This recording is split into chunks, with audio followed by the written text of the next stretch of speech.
चिदानंद भगवान की, सनातन धर्म की।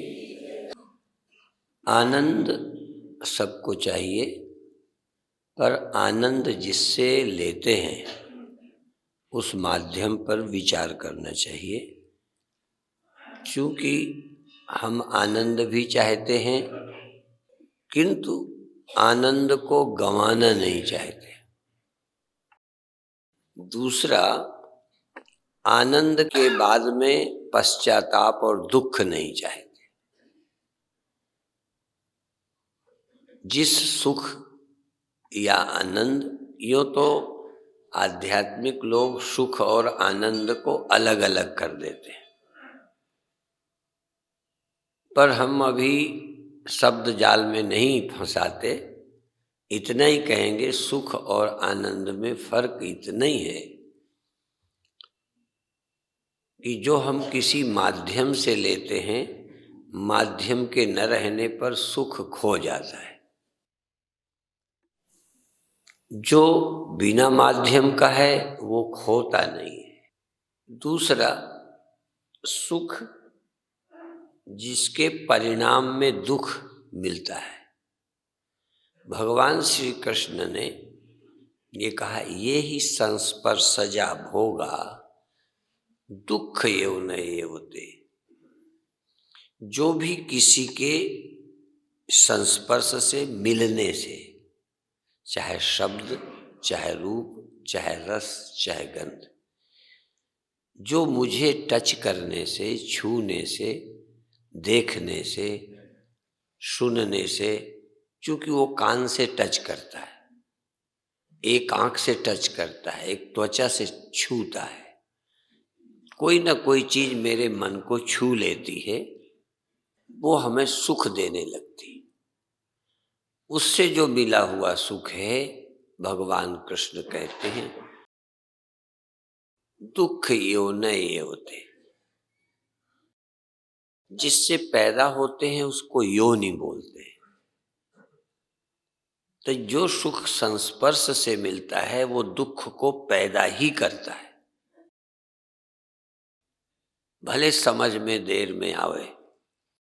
जैसे मीठा खाने से डायबिटीज के रोग की वृद्धि होती है, तो जो सुख मिलता है उसका परिणाम दुख है।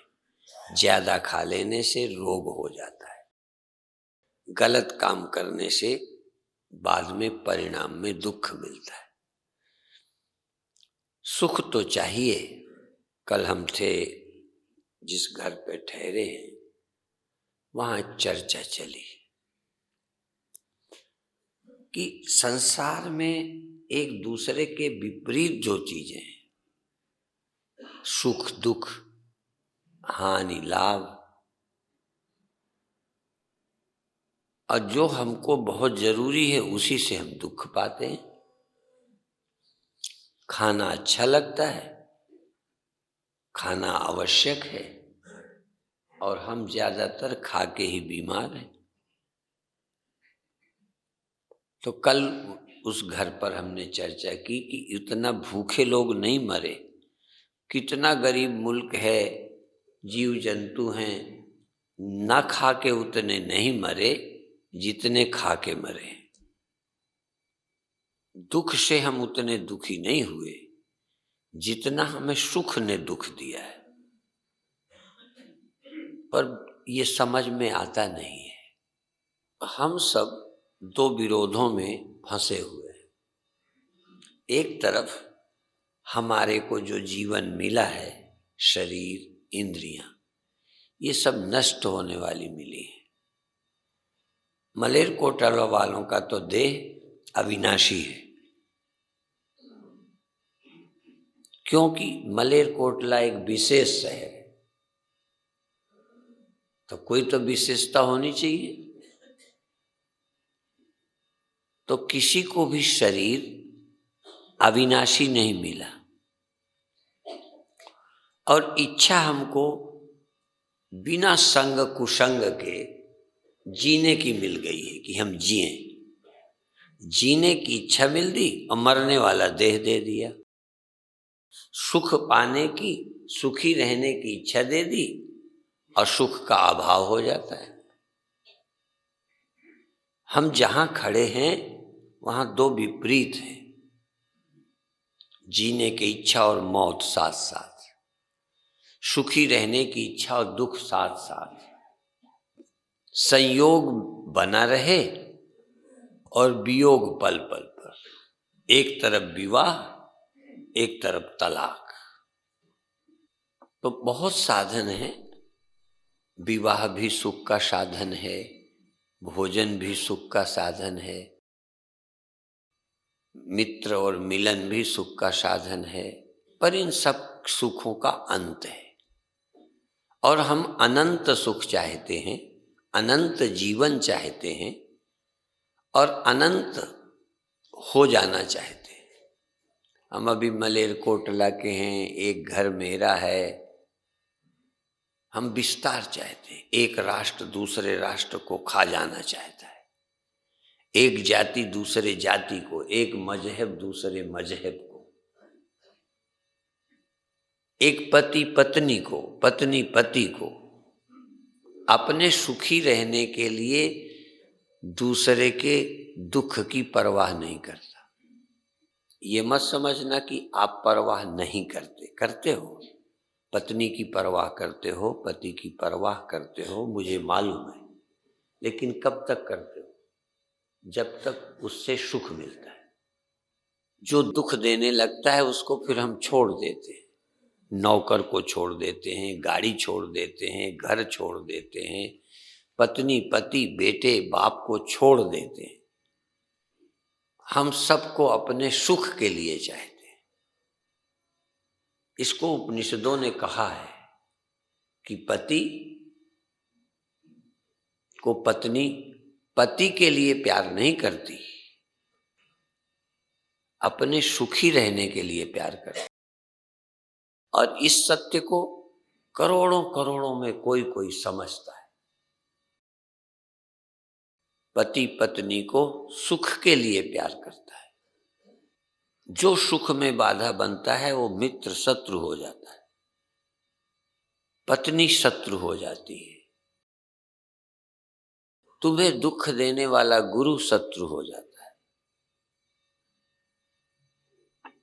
तुम्हारा कौन जो तुम्हें सुख देता है या सुख में बाधा नहीं बनता है।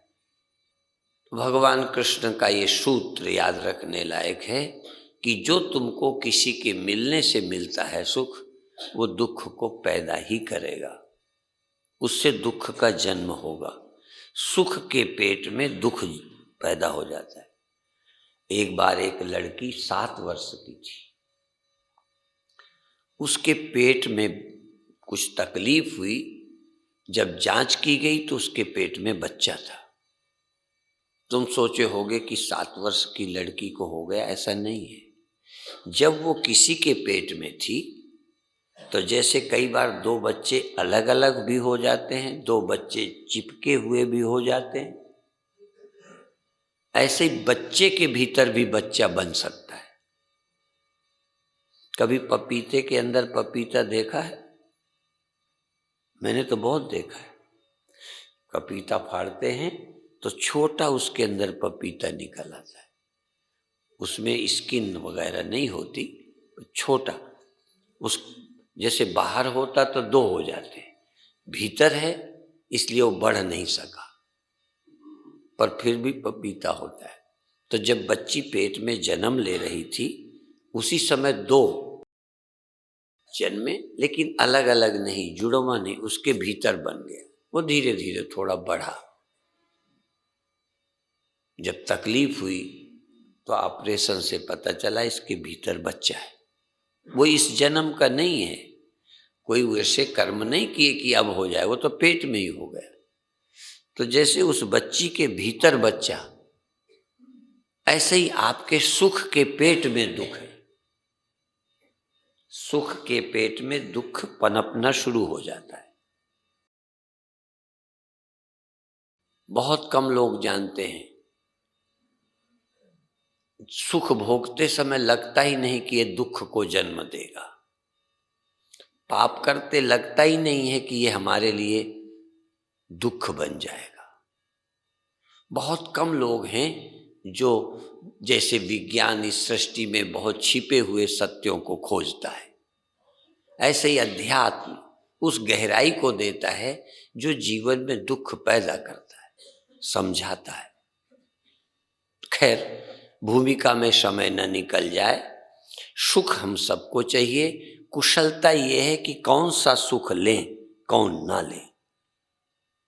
कोई ऐसे सुख की तलाश जो दुख को जन्म ना दे, ऐसे सुख को खोजें जिससे दुख न पैदा हो।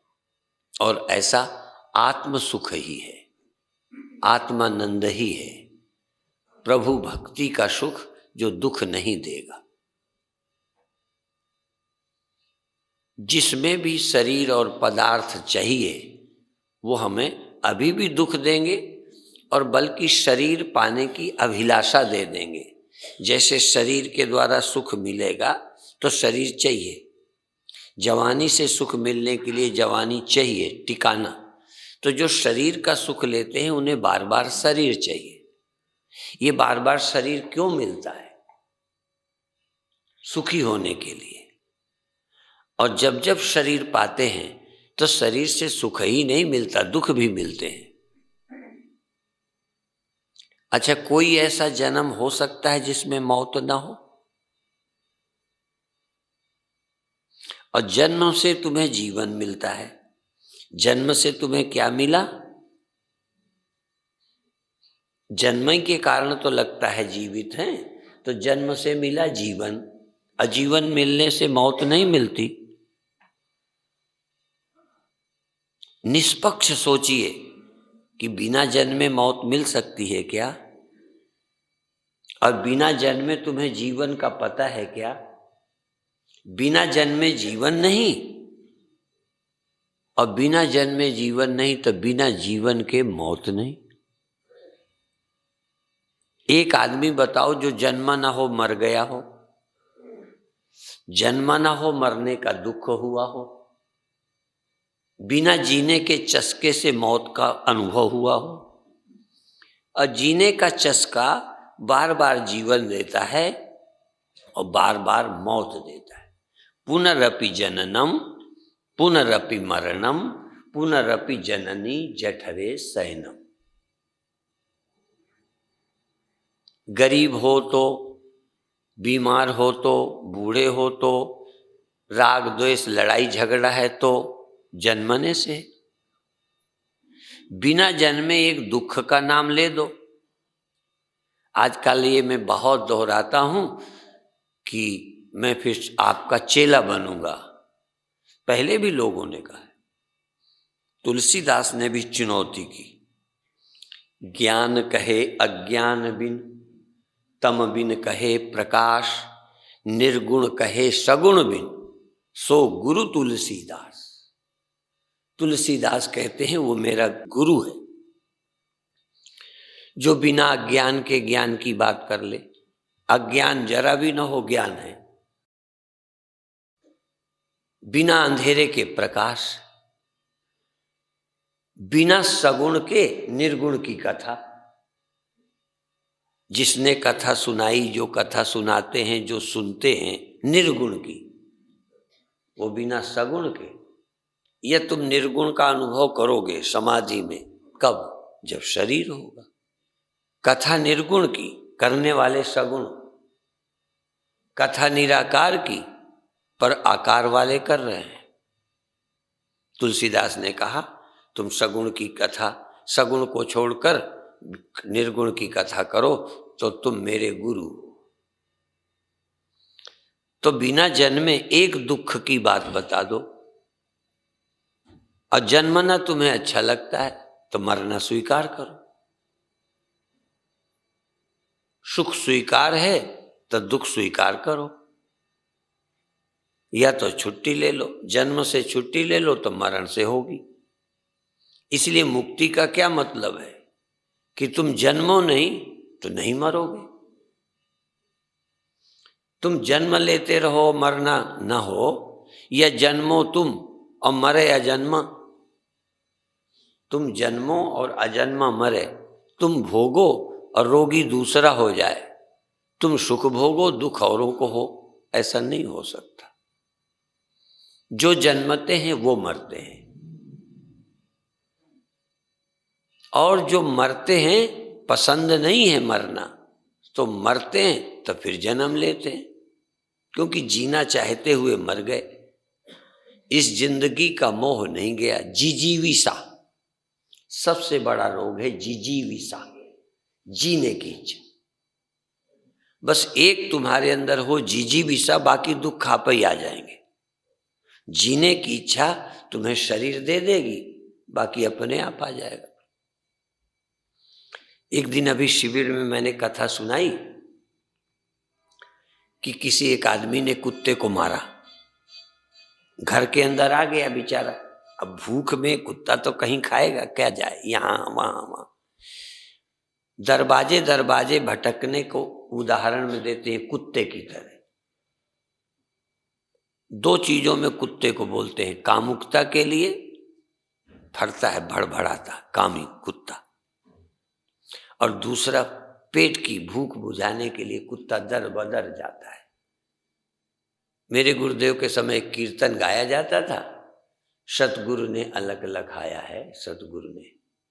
और ये जो मन है ना, ये मन स्वान समान फिरत है, कुत्ते की तरह इसकी उसकी उसकी। ये मन स्वान समान फिरत है, घर घर के डंडे खाया, घर घर की लानत दुख झेले। तो मन कुत्ता। तो ये जीने की इच्छा तुमको बार बार शरीर देती है, ये जिजीविसा, और इसी के कारण मौत है। इस जीने की इच्छा से मुक्त हो जाएं, या शारीरिक जीवन की जरूरत ना हो, जीवन तो चाहिए पर शारीरिक जीवन मौत देता है, ऐन्द्रिक जीवन अंधापना देता है, मानसिक जीवन दुख देता है। हम तन में जीते हैं तो मरते हैं, मन में जीते हैं तो सुखी दुखी होते हैं। अमन में जिए और विदेह हो जाएं तो मृत्यु भी गई और दुख भी गए। सुख नहीं छोड़ सकते, लेकिन सुख कौन सा? कोई तन दुखी, कोई मन दुखी, कोई तन के कारण दुखी है। आपको पता है कि तन के कारण दुखी हो? अपन को तो लगता है तन के कारण सुखी है। कोई तन दुखी, कोई मन दुखी, कोई मन से दुखी है। आपको लगता है हम पड़ोसी से दुखी हैं। आपको क्या लगता है, पत्नी से दुखी कि मन से? आपको क्या लगता है, बेटों से दुखी है कि मन से? आपको क्या लगता है, हम औरों के कारण दुखी हैं कि अपने मन के कारण? दुनिया में बहुत कम समझदार व्यक्ति पैदा हुए हैं, सब नासमझ है। हम अपने दुख का कारण किसी और को समझते हैं। मौत का कारण समय है कि शरीर? समय मारता है कि तुम्हारा शरीर तुम्हारे को मार रहा है? यदि शरीर नहीं होता तो समय मार देता। समय क्यों मारता है? काल की क्या दुश्मनी? तुम काल का भोजन लिए फिर रहे हो। श्रीमद् भागवत में एक उदाहरण आता है कि कौआ मांस लिए, मांस का टुकड़ा उड़ रहा था, बाज उसके पीछे झपटा, कौआ भागा भागा फिर रहा था। कौवे से क्या दुश्मनी है बाज की? बाज की खुराक कौआ लिए है, इसलिए वो अपनी खुराक के लिए दौड़ रहा है, वो भागा भागा फिर रहा है।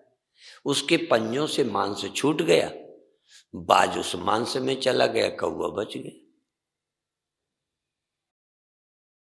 काल काल हमारे पीछे क्यों पड़ा है? क्योंकि काल की खुराक हम लिए फिर रहे। और जब तक ये तुम चिपकाए रहोगे ना इस मांस के टुकड़े को, ये काल पक्षी कालबाज तुम्हारे पीछे झपट्टा मारता ही रहेगा। कभी कभी मैं उदाहरण देता हूं कि सांप सांपनी लड़ते हो या कामुक हो, कामातुर सांप सांपिनी जब आपस में प्यार करते हैं उस समय दूसरा उन्हें बहुत बुरा लगता है। हर कामी को दूसरा बुरा लगता है।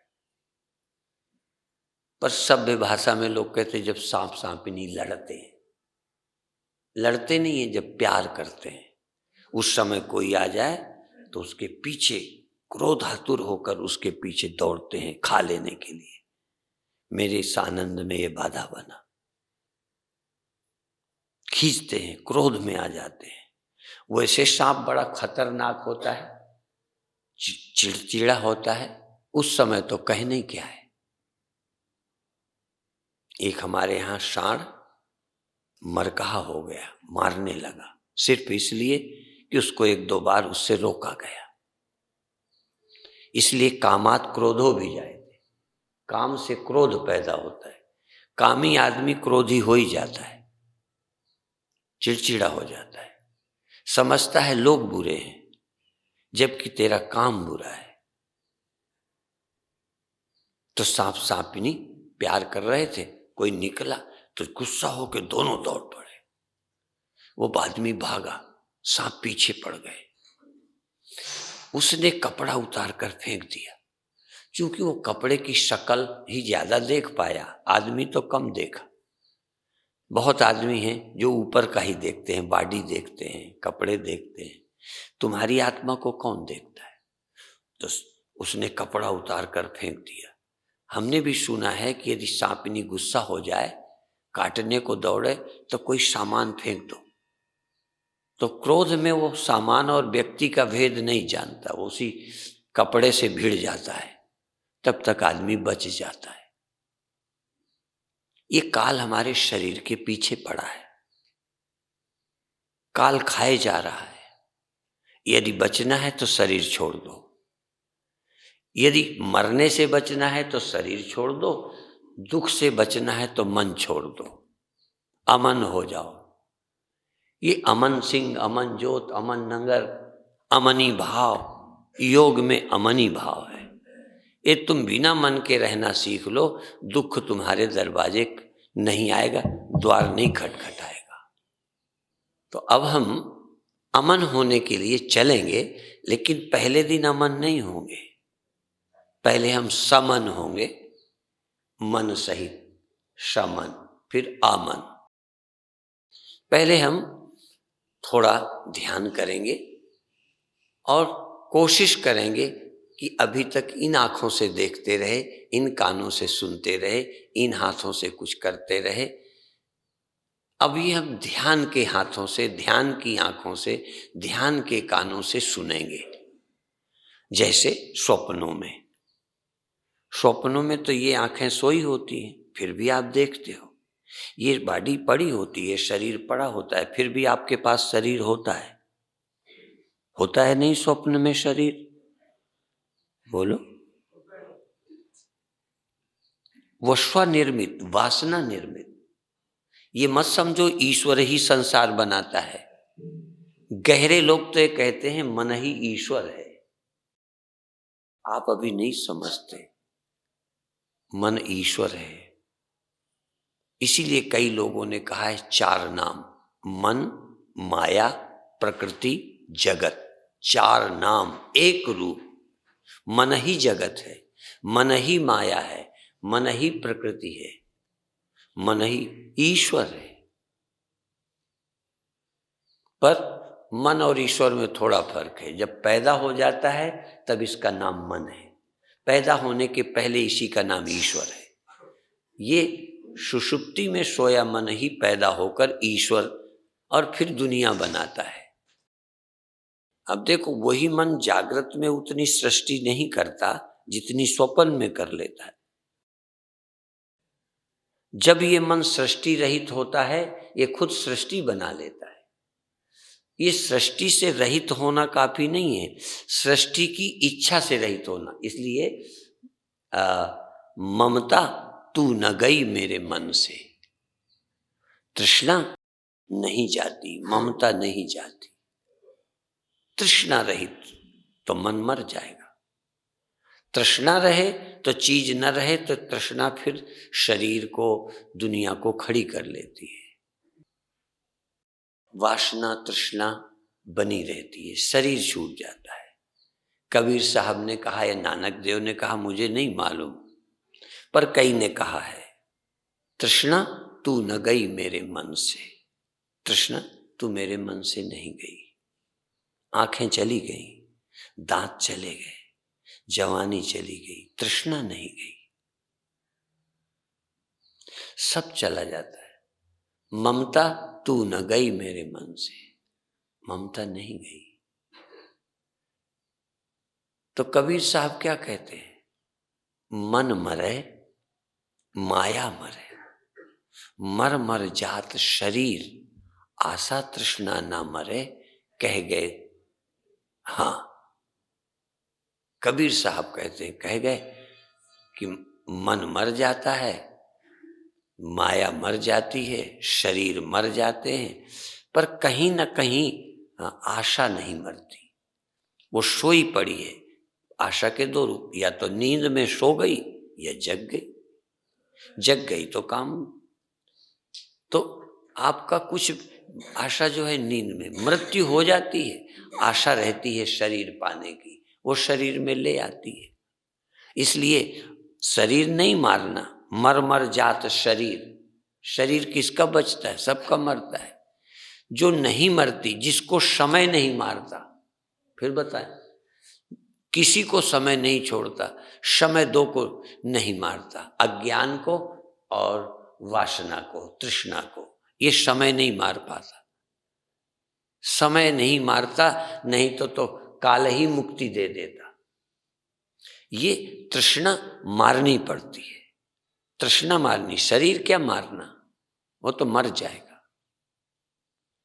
इसलिए किसी को नहीं मारना, सिर्फ तृष्णा और अज्ञानता। तृष्णा को बनाए रखने वाली अज्ञानता, अविद्या। इसलिए योग दर्शन कहता है, अविद्या, अस्मिता, राग, द्वेष, अभिनिवेश, पंचक्लेश, 5 दुख हैं। गुरुओं ने, ऋषियों ने, योगियों ने कहा सिर्फ 5 दुख हैं। आपके तो लाखों हैं, दुख ही 5 हैं। एक तो आत्मा का अज्ञान, अविद्या। आत्मा का अपरिचित होना अविद्या, उससे खड़ी हुई अस्मिता, मैंपन, अहंकार, अज्ञान, अहंकार। राग द्वेष, सुख का राग, दुख से द्वेष। सुख दुख देने वाले शत्रु और मित्र, राग और द्वेष। और अभिनिवेश, ये मेरे हैं, ये मैं हूं, ये मेरे हैं, ये मैं हूं, ये मेरे हैं, ये अभिनिवेश है। ये 5 दुख है। बच्चे की मृत्यु का दुख नहीं है, दुख तो अभिनिवेश का है। जिनको कोई दुख नहीं जानता, ग्रंथ उनको कहता है ये दुख है। अविद्या को कोई दुख नहीं जानता, अस्मिता को कोई दुख नहीं मानता, बल्कि अस्मिता बढ़ाने में लगे। रोग जो है स्वास्थ्य लगता है। अविद्या, अस्मिता, राग, द्वेष, अभिनिवेश, राग और द्वेष। सुख का राग, दुख से द्वेष। सुख देने वाले मित्र, दुख देने वाले शत्रु लगते हैं। शत्रु कोई नहीं है, राग द्वेष शत्रु है। अज्ञान शत्रु है, अहंकार शत्रु है, राग द्वेष शत्रु हैं, दुख हैं और अभिनिवेश दुख है। 5 दुख हैं, 5 क्लेश हैं, 6वां कोई क्लेश नहीं। यदि ये 5 क्लेश समाप्त हो जाएं, उसमें भी अविद्या और अस्मिता, अज्ञान और अहंकार 2 नष्ट हो जाएं, तो बाकी अपने आप नष्ट होते रहते। पेड़ की जड़ काट दो तो पेड़ आप ही सूखता रहेगा। सुखाने के लिए आग की जरूरत नहीं, सुखाने के लिए धूप की जरूरत नहीं, सिर्फ जड़ें काट दो, देर लगेगी पर अंधेर नहीं हो सकती। जड़ें काट दो तो पेड़ सूख न जाए, हो ही नहीं सकता। तो अज्ञान और अहंकार 2 नष्ट हो जाएं, या बल्कि केवल अज्ञान नष्ट हो जाए सचमुच, तो अहंकार नष्ट होगा ही। अहंकार नष्ट हो जाए तो राग द्वेष और अभिनिवेश समाप्त हो जाएंगे और वो व्यक्ति मुक्त हो जाएगा, मुक्त। तो बंधन और क्या है, ये पांच है। हम पांचों को जानते ही नहीं, हम दुख जान रहे हैं। जैसे आजकल चिंतक लोग कहते हैं कि आप रोग को नहीं जानते, रोग से होने वाले कष्ट को जानते हो।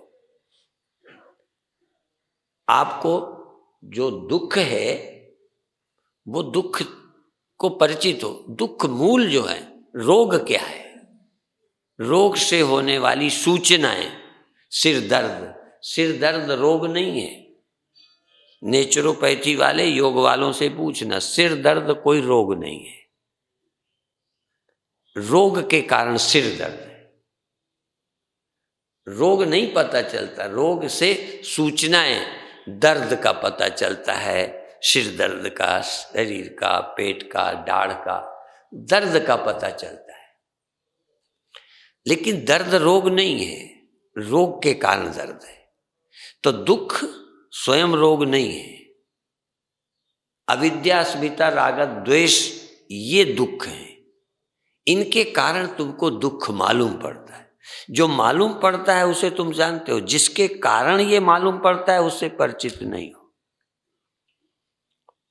इसलिए लोग कहते हैं आपका स्वास्थ्य ठीक होगा, आप न दर्द होगा, ना अन्य कोई तकलीफ होगी। तकलीफ के कारण है, कारण असल में रोग है। जिसको हम रोग समझते हैं वो कारण नहीं है। तो अब आप आंख बंद करें और 5 मिनट ध्यान करें। कल विशेष ध्यान कराएंगे और अन्य सभाओं में चर्चा करेंगे। आंख बंद करें, अपने ध्यान को आंखों में केंद्रित करें, पूरा ध्यान। कोशिश करें कि बंद आंखों से हम देखें। यदि बंद आंखों से स्वप्न देख सकते हो तो बंद आंखों से ध्यान में भगवान के दर्शन क्यों नहीं कर सकते? आकाश का अनुभव क्यों नहीं कर सकते? रंग क्यों नहीं देख सकते? रोशनी क्यों नहीं देख सकते? यदि स्वप्न में चंद्रमा सूरज हो सकते हैं तो ध्यान में क्यों नहीं हो सकते? आप आंख बंद करो, थोड़ा प्राणायाम करो, लंबी श्वास लो और फिर धीरे धीरे छोड़ दो, फिर लंबी लो, थोड़ा लंबी, धीरे धीरे लंबी और धीरे धीरे छोड़ दो। अब धीरे धीरे फिर और लंबी लो, हर बार थोड़ा ज्यादा लंबी लो, धीरे धीरे, और फिर धीरे धीरे छोड़ दो। लॉन्ग इनहेल, लॉन्ग एक्सेल, लंबी श्वास, long inhale, slowly and long exhale, and sometime hold breath inside. अंदर श्वास लेके थोड़ी देर रुक जाओ। After some time exhale. Inhale, hold breath inside, and after some time exhale. ये मैं इसलिए बोलता हूं कि 1-2 फॉरेनर्स हैं, उनकी मदद के लिए। मुझे इंग्लिश नहीं आती, लेकिन उनको थोड़ा सहयोग मिल जाए। तो श्वास लीजिए, इनहेल एंड रोकिए, hold breath and slowly exhale, with aware, with happy. आनंद से, प्रसन्नता से एकाग्र होइए। Full concentration on the third आई।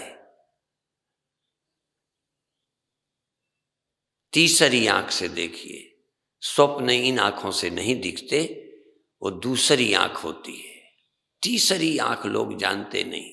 चैतन्य ही वास्तविक आंख है। ये 2 आंखें, ये कान, ये शरीर वास्तविक नहीं है। वास्तविक है तीसरी आंख, और वो तुम हो। तुम स्वयं आंख हो। तुम न होते तो न मन था, न तन था, न दुनिया थी। असल में तीसरी चेतोमुख, चेतना ही मुख है, चेतना ही आंख है, और वो एक है। एक आंख, केवल एक चैतन्य ही आंख है। यदि चैतन्य ना हो तो आँख आँख नहीं है, कान कान नहीं है, कान कान नहीं है, मुख मुख नहीं है, त्वचा त्वचा नहीं है, संसार संसार नहीं है। ये बाहरी आंखें हैं, स्वप्न में भीतरी होती है, पर उन भीतरी आंखों की भी एक आंख है चैतन्य, नहीं तो स्वप्न भी क्या है, आंखें भी क्या है, बॉडी भी क्या है। What is body, what is senses, what is mind. यदि चेतन नहीं है, if no consciousness, then nothing, फिर कुछ भी नहीं है। यदि चेतन नहीं है तो कुछ भी नहीं है। एक चैतन्यता है तो शरीर है, एक चैतन्यता है तो आंख है, एक चैतन्यता है तो मन है। चैतन्यता तो ऐसे है जैसे रस्सी में सांप, रस्सी ना हो तो सांप दिख ही नहीं सकता, पर वह रस्सी जड़ है, जड़ आधार है, वो स्वयं दृष्टा नहीं है। पर यहां तुम चैतन्य रस्सी हो, पर चेतन जब अपने को चेतन नहीं समझता तो यही मन बन जाता है। मन सांप है, मन एक स्वप्न है, मन एक झूठ है। मन समझो चेतन रस्सी का सांप, जैसे रस्सी में सांप होता है, दिखता है अज्ञानता से, अंधेरे से, ऐसे ही चैतन्य जब नहीं अनुभव करता, जब साक्षी साक्षी अनुभव नहीं करता, जब आत्मा आत्मा रूप से अनुभव नहीं करती, तो यही मन बन जाती है। और मन से फिर काम क्रोध लोभ भय अपने आप पैदा होते। सांप दिखा कि भय आया, घबराहट आई, मन आया कि सब कुछ आ गया, सारे रोग आ गए यदि मन आ गया। सजग रहें, पर पहले स्थूल शरीर में जागें, श्वास लेते रहें, छोड़ते रहें, slowly inhale, slowly exhale. Sometime only inhale exhale, केवल लेना छोड़ना, पूरक और रेचक, पूरक और रेचक। कभी कभी after some time 1-2 breaths, inhale and hold breath, inhale and कुंभक इनसाइड। श्वास लीजिए, श्वास को भीतर रोकिए, फिर धीरे धीरे छोड़िए और सावधान रहिए। श्वास लेते समय जागते रहिए, होश में रहिए, श्वास रोकिए। रोकना महत्व का नहीं, महत्व है रोके समय होश में रहना, अवेयरनेस, सजग, और धीरे धीरे श्वास छोड़ दीजिए। होश के बिना श्वास न चले। श्वास तो बेहोशी में भी चलती है, नींद में भी चलती है, पागल भी लेते हैं, सोए लोग श्वास लेते हैं, स्वप्नों वाले भी श्वास लेते हैं। श्वास तो सदा चलती रहती है, पर होश नहीं रहता। रस्सी तो तब भी होती होगी जब सांप नहीं दिखता, पर सांप न दिखना काफी नहीं है, रस्सी का दिखना जरूरी है। संसार का न दिखना तो गहरी नींद में भी हो जाता है, पर आत्मा का अनुभव सोए व्यक्ति को नहीं होता, जागे को भी नहीं होता। जागा संसार में चिपका रहता है, सोया नींद में चला जाता है। आत्मा का अनुभव करने का अवसर ही नहीं है, जबकि मनुष्य का शरीर आत्मानुभव के लिए मिला है। बहुत अच्छे, धीरे धीरे पूरक और रेचक, कभी कभी कुंभक भी। पर जब कुंभक हो तो श्वास रुक गई, लेकिन तुम चेतन हो। ये अनुभव करते रहिए कि श्वास रुकी है, श्वास रुकी है, श्वास रुकी है, मैं जाग रहा हूं, मैं बेहोश नहीं हूं, मैं होश में हूं। श्वास लेते समय होश में, श्वास रुके समय होश में, श्वास छोड़ते समय होश में। और बहुत अच्छा हो कि राम राम राम मन से बोलिए, जबान से नहीं, आवाज नहीं। जब पूरक करें तब राम राम से पूरक, जब कुंभक करें तो राम राम राम राम अंदर मन से बोलें। आपकी 4 वाणियां हैं, बैखरी है, मध्यमा है, पश्यंती है, परा है। ये एक ही जबान नहीं है जो बोलते रहते हो। दुनिया के लिए वैखरी वाणी है, अपने लिए वैखरी नहीं, अपने लिए तो मध्यमा है, पश्यंती है, परा है। बोलिए राम राम, बोलिए राम राम, बोलिए आते भी राम राम, जाते भी राम राम। शरीर से नहीं, श्वास के आते में राम राम, जाते में राम राम, रुकते में राम राम। श्वास रुकी हो तब भी राम राम बोलिए, श्वास लेते में राम राम बोलिए, श्वास आते में राम राम, श्वास जाते में Ram Ram. Inhale time Ram Ram Ram Ram, inhale Ram Ram Ram Ram Ram Ram, exhale Ram Ram Ram Ram Ram Ram Ram Ram Ram, inhale and कुंभक, hold breath inside and continue Ram Ram Ram Ram Ram Ram Ram Ram and exhale Ram Ram Ram Ram Ram Ram Ram Ram। ईसा हनुमान मंदिर के पावन, हाँ पावन पवित्र स्थान में हनुमान जी राम के भक्त हैं। आप भी राम नाम का सुमिरन करो। जिनका नाम सुमिरन, जिनकी सेवा श्री हनुमान जी करते हैं, तुम भी आज राम नाम, श्वास लेते में राम राम राम राम, श्वास रुके में राम राम राम राम, श्वास छोड़ते में केवल 3 मिनट और। बहुत अच्छे, भाग्यशाली हो।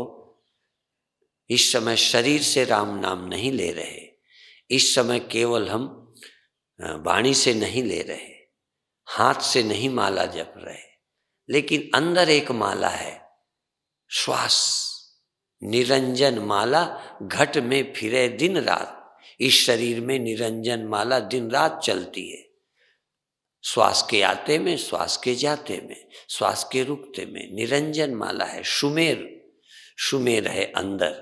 राम राम राम राम से श्वास ले ली, सुमेर, फिर श्वास लौट पड़ी, सुमेर में रुक गए, पर राम नाम नहीं रुका। हाथ रुक गए, जबान रुक गई, भीतर की चेतना जागृत है, राम राम चल रहा है। निरंजन माला घट में फिरे दिन रात, ऊपर आवे नीचे जावे, श्वास श्वास चल जात। संसारी नर समझत नाही, तासे उमर बिहात। निरंजन माला घट में फिरे दिन रात। हमारा समय बर्बाद हुआ जा रहा है, सत्य का स्मरण नहीं कर पाए। सत्य का बड़ा महत्व है। सत्य वो है जिससे सब होता है, जिसमें सब रहता है, सत्य में ही सब समा जाता है। सत्य पैदा नहीं होता, सत्य समाप्त नहीं होता। ये श्वास सोते में भी चलती है, पर तुम होश में नहीं होते, और कभी कभी जागे भी हैं, पर सुमिरन नहीं होता, जाप नहीं होता। बेहोशी में माला चल रही, होश में चले राम राम राम राम राम राम राम राम राम। रुक गई श्वास, राम राम राम राम अंदर हो रहा है। जागे रहो, अंदर राम राम बोलो, अंदर बोलो, जबान से नहीं, हाथ से नहीं, माला से नहीं, अंतः संकल्प से। राम राम कहते श्वास ले ली, राम राम कहते श्वास रुकी है। राम नाम बंद नहीं है, श्वास तो बंद है, श्वास रुक गई, कुंभक हो गया, पर राम नाम चल रहा है। फिर राम नाम से श्वास निकल रही। आज न शरीर लक्ष्य है, न इंद्रियां, न गोल है बॉडी, न गोल सेंस है, न गोल माइंड, न गोल ब्रीदिंग। श्वास लक्ष्य नहीं है, लक्ष्य है राम नाम। मेरा प्राणाधार है राम राम। प्राणों का आधार प्राणाधार, प्राण एव आधार, प्राण ही आधार है नहीं, प्राणों का भी आधार है प्रभु परमात्मा, जिससे प्राण सत्ता पाते हैं, जिससे मन सत्ता पाता है। मन सब कुछ नहीं है, मन का जीवन है चेतन आत्मा।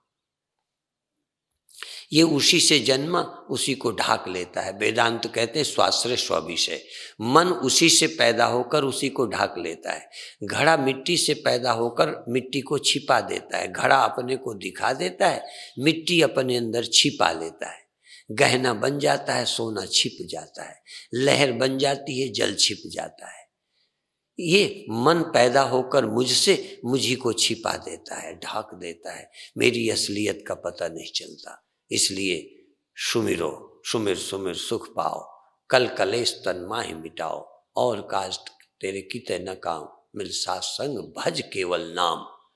केवल नाम भजो, नाम भज, राम भज बावरे, राम सुमिर राम सुमिर राम सुमिर बावरे, राम का नाम सुमिर। सब सुखदाता राम है, दूसर नाहिन कोय, कह नानक सुन रे मना, ते सुमिरत गत होय। इसके सुमिरन से गति होती है, मुक्ति मिलती है, शांति मिलती है, समाधि होती है, और सब चाह छोड़ दे, नाम सुमिर, नाम सुमिर, नाम सुमिर भाई रे। श्वास की भी परवाह छोड़, श्वास आती है, राम नाम जरूरी है, श्वास जरूरी नहीं, श्वास से जरूरी है राम नाम। श्वास रोक दे पर राम नाम नहीं रुकना चाहिए, राम नाम चल रहा है। श्वास लौट रही है, राम नाम चल रहा है। लक्ष्य है राम नाम। साधु कहते हैं कि मुक्ति तो आपे मिल जाएगी, तू नाम जप। संत जपावे नाम, संत नाम जपाएगा, मुक्ति के दाता तो परमात्मा है, राम है। सुखदाता, मुक्तिदाता, शांति दाता तो राम है। हम तो सिर्फ नाम की याद दिलाते हैं। तुम नाम सुमिरो, प्रभु मुक्ति देंगे, शांति देंगे, आनंद देंगे, निश्चिंतता देंगे, अभय देंगे, तुम्हें निष्पाप बना देंगे, बंधन से मुक्त करेंगे। नाम सुमिर। जहां राम तहां काम नहीं, जहां काम नहीं राम। काम आएगा तो राम नहीं रहेंगे, राम रहेंगे तो काम नहीं रहेगा। बहुत अच्छे, सुमिरो, सुमिर सुमिर सुख पाओ। 1 मिनट और, इसके बाद छुट्टी। धीरे धीरे, जल्दी नहीं, स्लोली स्लोली कम बैक। धीरे धीरे वापस आओ, हड़बड़ा के नहीं आओ, शांत रहो, चैतन्य रहो। धीरे धीरे तुम ध्यान रखो कि सुमिरन हो रहा है, श्वास चल रही है, आवाज आ रही है, पता सब चलता है। पर अब मैं मौजूद हूं। अब मिट्टी को खो के घड़ा नहीं बना, मिट्टी के रहते घड़ा बना है। जल को छिपाया नहीं, जल प्रकट है, लहर बन गई है, लेकिन जल छिपा नहीं, साफ क्लियर है। ऐसे सोना दब नहीं गया आभूषणों में, बल्कि सोना प्रकट है गहनों में। ऐसे ही मन में मैं अब छिपा नहीं, श्वासों में मैं ढका नहीं, कल्पनाओं में मैं उलझा नहीं। मैं चैतन्य सत्ता हूं, मुझ में लहरें राम नाम की उठ रही हैं। राम नाम की लहरें, नाम के स्पंदन, वाइब्रेशन, शरीर में, मन में अच्छे वाइब्रेशन, वेव्स उठ रही हैं। मुझ चैतन्य सागर में, मुझ चैतन्य जल में, मुझ चैतन्य एग्जिस्टेंस में। अब रस्सी को सांप ढाक नहीं रहा, रस्सी में सांप खेल की तरह लग रहा है। जैसे रस्सी ही सांप की तरह लग रही है। पहले सांप ही सांप था, रस्सी का पता ही नहीं था। अब पता चला ये रस्सी का सांप है, असली नहीं है। ये अज्ञान का चेतना, चैतन्य का मन है। चैतन्य से निकला मन, चैतन्य में ठहरा मन, चैतन्य में लीन हो गया मन। चैतन्य अनादि है, अनंत है, जागने सोने से रहित है। जागता है मन, सोता है मन, स्वप्न खड़ा करता है मन। मैं वो हूं जिसमें मन खड़ा होता है। मेरे गुरुदेव कहते थे, विचार करके देखो प्यारे, जगत बना है मन से। और फिर ये बोलते थे, मन बना है हमसे, हमसे, हमसे। मन मुझसे पैदा हुआ, मन का बाप, मन की माँ, मन का आधार, मन का अधिष्ठान मैं हूं। मैं अपना होश संभालो शरीर वाले, जरा सावधान हो जाओ। आपन होश संभालो आपे, तीनों लोग हाँकते कांपे। तुम आत्मा में जाग जाओ। अब सहज भाव से धीरे धीरे, slowly slowly come back and हाथों को रगड़ें और अपनी आंखों में हाथ फेरें। धीरे धीरे छोड़ दें, धीरे धीरे लौट आएं। कल विशेष ध्यान का प्रयोग होगा, अधिक से अधिक संख्या में आए और लोगों को बताएं। ऐसा अवसर खोए नहीं।